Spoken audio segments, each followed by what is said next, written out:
सुलतान इब्राहिम लोदीचे कृत्यही एक अत्यंत ठळक उदाहरण आहे.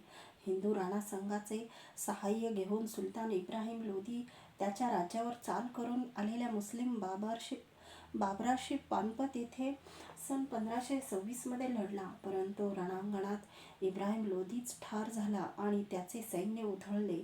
तेव्हा निरुपायाने राणा संघानेही रणांगण सोडून दिले आणि अवतीभोवती सांगाती येईल त्या राजपुतांसह भटकत भटकत रणांगणातून राजपूत सैन्याची पुन्हा उभारणी करून बाबरावर फिरून तुटून पडावे अशा कष्टसाध्य प्रयत्नात तो मनस्वी योद्धा महाराणा संघ खटपटत असता त्या वनवासातच सन 1530 मध्ये दुःसाध्य रोगाने बळी पडला. हिंदूंचा त्या काळचा मुकुटमणी निखळला.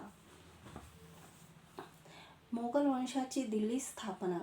इकडे बाबराला विजय मिळताच त्याने त्याला हिंदुस्थानात बोलविणाऱ्या पंजाबच्या मुसलमान सुभेदाराचीही दिल्लीचे सुलतानपद बळकाविण्याची इच्छा धुळीस मिळवून स्वतः आपणच दिल्लीचे सुलतानपद सन 1526 मध्ये बळकाविले. तेथूनच दिल्लीच्या मोगल बादशाहीचा आरंभ झाला. या काळच्या उत्तर हिंदुस्थानातील उरल्या-सुरल्या प्रांतांमधील काही समीक्षणीय घटना. सिंध अरबांच्या हातून सिंधला हिंदूंनी परत जिंकून घेतल्याचा उल्लेख पूर्वी केलेलाच आहे. त्या हिंदू सुमेर राजपुतांच्या हाती सिंधची सत्ता सन 1336 पर्यंत होती. सन 1336 जामआफरा नामक त्या राजपुतांचा राजा स्वतंत्रपणे तेथे राज्य करीत होता. दिल्लीच्या सुलतानाच्या आणि ह्या हिंदू राजकुलाच्या लढाया सारख्या चाललेल्या असत. 1367 ते 1380 पर्यंत तेथील हिंदू राजा जाम तिमाजी ह्याने राज्य केले. त्यानंतर त्याचाच राजपूत भाऊ राज्यावर बसला, पण अनेक विकृतीमुळे त्याचा मतिभ्रंश होऊन तो आपण होऊन मुसलमान झाला. बंगाल महमद घोरीने जेव्हा दिल्लीचे सिंहासन नित्याचे असे सन 1192 मध्ये जिंकले, तेव्हा त्याने त्याचे अनेक पराक्रमी सरदार आजूबाजूचे हिंदू प्रदेश जिंकावयास धाडले. त्यातील बख्तियार खिलजी ह्या त्याच्या सरदाराने बिहार आणि बंगाल या प्रांतावरील हिंदू राजसत्ता उलथून टाकून मुसलमानी राज्य त्या प्रांतात सन 1195च्या आसपास प्रथमच स्थापले. बिहारमध्ये त्याने हिंदूंचा, विशेषतः त्यातील बुद्ध संप्रदायाचा जो छळ केला आणि त्यांना बलात्काराने बाटविले, त्याचा उल्लेख या ग्रंथात 353 व 354 ह्या परिच्छेदात केलेलाच आहे.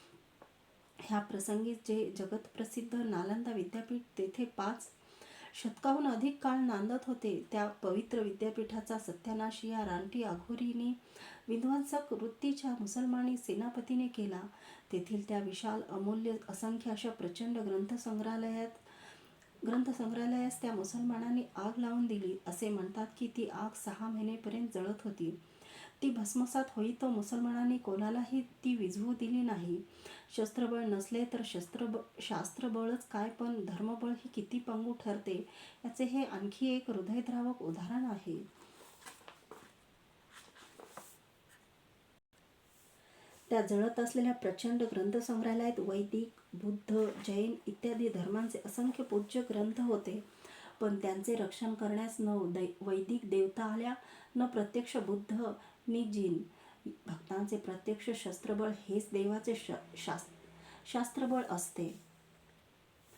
शेवटी बंगालमध्ये त्या वेळेस राज्य करीत असलेल्या हिंदूंच्या शेवटच्या सेनवंशीय राजाचा पाडाव करून बख्तियार खिल्जीने बंगाल हस्तगत केला आणि तिकडेही हिंदूंना बळाने बाटवण्याचे अभियान मोहीम चालविली. दिल्लीच्या मुस्लिम सुलतानाच्या बंगालवर चालत असलेल्या ह्या सत्तेविरुद्ध दिल्लीचे मुस्लिम सुभेदारच मधून बंडे करून स्वतःसच बंगालचे सुलतान म्हणून स्वतंत्रपणे राज्य करीत. त्यापैकी सन 1347 फखरुद्दीन नामक सरदाराने बंड करून बंगालवर आपले स्वतंत्र मुस्लिम राज्य स्थापन केले. तेव्हापासून 1576 पर्यंत हे अफगाण सुलतानच राज्य करीत होते. मध्यंतरी सन 1386च्या आसपास हे अफगाणी राज्य कंस नामक एका हिंदू जमीनदाराने पादाक्रांत केले आणि बंगालवर हिंदुस्थान स्थापन केली.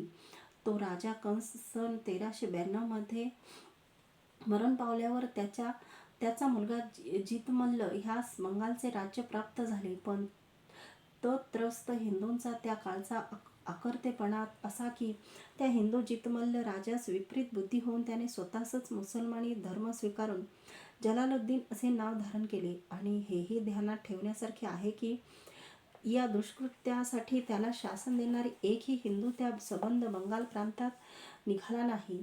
ते मुसलमानी राज्य त्यांनी निमूटपणे स्वीकारले. आणखी एका वेळी एका कर्तृत्ववान आणि धर्माभिमानी हिंदू जमीनदारानेही अशीच क्रांती जवळजवळ घडवून आणली होती, पण तिचाही शेवटी असाच विचका झाला. बंगालमध्ये ज्या मोजक्या हिंदू वीरांनी मलेच्छांविरुद्ध अशा निकराच्या उठावण्या केल्या, त्या सर्वात हिंदू स्वातंत्र्य धुरंधर योद्धा आणि राणा प्रताप, बाबा बंदा इत्यादी भारतीय हिंदू वीरांच्या मालिकेत सन्मानिला जावा असा एकमेव पुरुष म्हटला म्हणजे जशोधरचा महाराजा प्रतापदित्य हा होय. त्याचे कार्यक्षेत्र विस्तीर्ण नव्हते तरी आणि शेवटी त्यासही तिकडील हिंदू समाजाच्या प्रबल पाठिंब्याच्या अभावी जरी अपयश आले असले तरी हिंदू स्वातंत्र्याच्या इतिहासात त्याचे नाव संस्मरणीय आहे.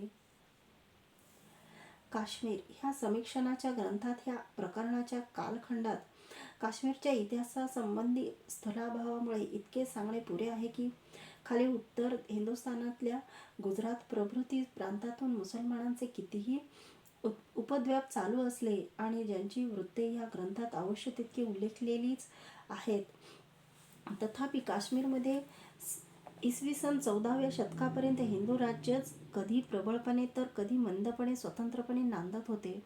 तेथील शेवटचा हिंदू राजा सेनदेव या नावाचा होता. ह्या काश्मीरच्या हिंदू राजाच्या राजतरंगिणी या नावाचा इतिहास कल्हाण पंडित या विद्वानाने लिहिलेला आहे. येथे इतकेच काय ते उल्लेखले पाहिजे की ह्या सेनदेवाने शहामीर किंवा मिर्झा नावाचा कोणी मुसलमान आपल्या राजसभेतील अधिकारावर नेमता त्याला मुख्य प्रधान केले होते. सेनदेवाच्या मृत्यूनंतर अनेक हिंदू राजांच्या इतिहासात घडले त्याप्रमाणे येथेही घडून ह्याच मुसलमानाने आधीपासून रचलेल्या कारस्थानाच्या बळावर काश्मीरच्या हिंदू राजाचा विश्वासघाताने अंत केला आणि शेवटी शमसुद्दीन नावाची एक पदवी धारण करून तो त्या राज्याचा स्वामी झाला. अर्थात शेवटी सगळे हिंदुस्थान जसे हिंदूंनी मुसलमानांच्या हातून परत हिसकावून घेतले, त्याचप्रमाणे आम्हा हिंदूंच्या शिखांनी आणि डोगरांनी केवळ काश्मीरच मुसलमानाच्या हातून परत हिसकावून घेतले इतकेच नाही, तर यापुढे एका बाजूला लडाख आणि दुसऱ्या बाजूला गिलजितपर्यंत चढाया करून तेथेही हिंदुध्वज रोविले.